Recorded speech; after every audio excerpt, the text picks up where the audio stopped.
आप हंस रहे हैं लेकिन ये गंभीर बात है।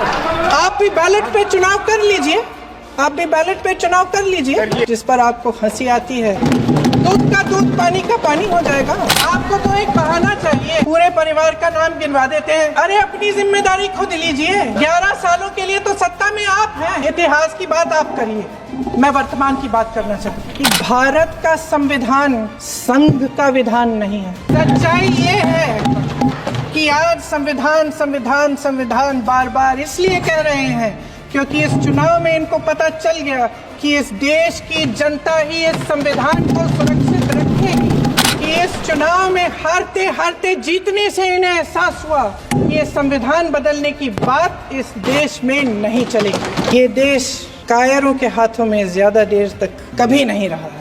अगर लोकसभा में ये नतीजे नहीं आए होते तो ये संविधान बदलने का काम भी शुरू कर लेते। आज जनता को सच बोलने से डराया जाता है, धमकाया जाता है। पत्रकार हो या विपक्ष का नेता हो, सबका मुंह बंद कराया जाता है। किसी पे ईडी, किसी पे सीबीआई, किसी पे इनकम टैक्स, फर्जी मुकदमे लगवाए जाते हैं, जेल में डाल दिया जाता है। विपक्षी नेताओं को जेल में डाल दिया जाता है, उनको सताया जाता है। किसी को नहीं छोड़ा इस सरकार ने। देशद्रोही कह के गृह मंत्री महोदय ने यूपीए सरकार के समय के आतंकवादी हमले गिने तो लगभग 25 गिनवाए थे अभी अपने भाषण में।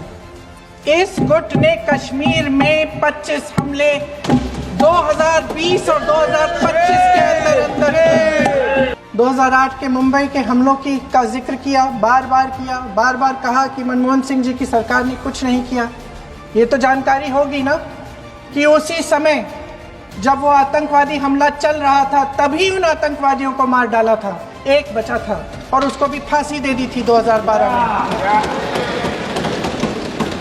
महाराष्ट्र के मुख्यमंत्री ने इस्तीफा दिया। देश के गृह मंत्री ने जिम्मेदारी लेकर इस्तीफा दिया। एक जवाबदेही थी पब्लिक के प्रति, एक जवाबदेही थी इस देश की जनता के प्रति, इस देश की धरती के प्रति। गृह मंत्री जी के कार्य क्षेत्र में आता है इंटेलिजेंस ब्यूरो। क्या गृह मंत्री जी ने इस्तीफा दिया? इस्तीफा छोड़िए, जिम्मेदारी ली। राजा भेष बदलकर बाजार में आलोचना सुनने जाता था। ये सुनने जाता था कि प्रजा मेरे बारे में क्या कह रही है, मैं सही रास्ते पे चल रहा हूँ कि नहीं। लेकिन आज का राजा भेष तो बदलते हैं। आज के राजा शौक तो है उनको भेष बदलने का, लेकिन न जनता के बीच जाने की हिम्मत है और न आलोचना सुनने की।